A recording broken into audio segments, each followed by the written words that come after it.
നമുക്ക് വീട് പണിക്ക് ഉപയോഗിക്കാൻ പറ്റാത്ത കല്ലേടാ, മൂത്രത്തിൽ കല്ല്. ഇത് മാത്രമാണ് നമ്മുടെ ആശുപത്രി മെഡിക്കൽ കോളേജ് ഒരു കാര്യത്തിനും പറയാനില്ലാത്ത. അടുത്തത് ടഫ്. എങ്ങോട്ട് മാറി തുപ്പല് ഇരിക്കുന്നു. ടഫ് പറയും. ഇത് പിടിച്ചോ. അടുത്ത പറ. ഒരിക്കലും വാടാത്ത ഇല. പിള്ളേരൊക്കെ ഇരിക്കുന്നു.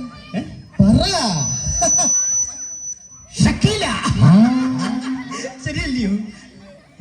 അങ്ങനെയാണെങ്കിലേ ഈ നീളമുടിയുള്ള സ്ത്രീകള് സോപ്പിട്ട് കുളിക്കുന്നതാണോ നല്ലത്, ഷാമ്പൂ ഇട്ട് കുളിക്കുന്നതാണോ നല്ലത്? നീളമുള്ള മുടിയുള്ള സ്ത്രീകള് സോപ്പിട്ട് കുളിക്കുന്നതാണോ നല്ലത്, ഷാമ്പൂ ഇട്ട് കുളിക്കുന്നതാണോ നല്ലത്? കുളിമുറിയുടെ കുറ്റിയിട്ട് കുളിക്കുന്നതാണ് നല്ലത്. ചേട്ടൻ അങ്ങനെ എല്ലാത്തിനും ഒന്നും ഉത്തരം പറഞ്ഞിട്ടില്ല. അങ്ങനെയാണെന്നുണ്ടെങ്കിൽ ചേട്ടന് സമ്മാനം ഞാൻ തരത്തില്ല. സമ്മാനം തരുന്നതിന്റെ അല്ല, ആവശ്യമില്ല, ചൂടാവില്ല. ഞാൻ ഒരു കാര്യം പറയാം, നമ്മൾ ഒരിക്കലേ ഉള്ളൂ ഇത്തരം നല്ലൊരു അന്തസ്സായിട്ടുള്ള ഒരു വേദി ഇവിടെ വന്നിട്ട് മദ്യവെച്ചിട്ട് കയറുക എന്ന് പറയുന്ന ഒരു ശരിയായിട്ടുള്ള കാര്യമല്ല. മദ്യവെച്ചിട്ടുണ്ട്. നമ്മുടെ കുടുംബജീവിതം എന്ന് പറയുന്നത് നമ്മൾ മദ്യപാനമല്ല. കുടുംബജീവിതം എന്ന് പറയുള്ളൂ നമ്മളൊരു ബൈക്ക്, ഒരു 2 വീലർ, സ്കൂട്ടർ. ജീവിതം എന്ന് പറഞ്ഞാൽ സ്കൂട്ടർ പോലെ. അപ്പം ഈ ജീവിതം എന്ന് പറയുന്നത് സ്കൂട്ടർ, അതിന്റെ ഹാൻഡിലാണ് ചേട്ടൻ. അപ്പൊ സ്കൂട്ടറിന്റെ ഹാൻഡിലാണ് ഞാൻ ചേട്ടൻ, അതിന്റെ സീറ്റാണ് ചേച്ചി. ഹാൻഡില് ഞാൻ, സീറ്റ് ചേച്ചി. സാവു ചേട്ടൻ 2 പിള്ളേരുണ്ടല്ലോ.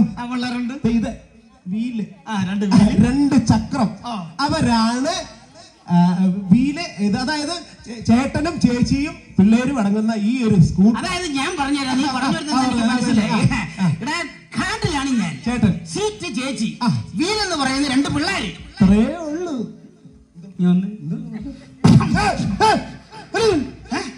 എന്തിനാ തല്ലിയെന്ന? സത്യം പറയടാ, നീയാണാണ് അതിന്റെ ഡ്രൈവർ?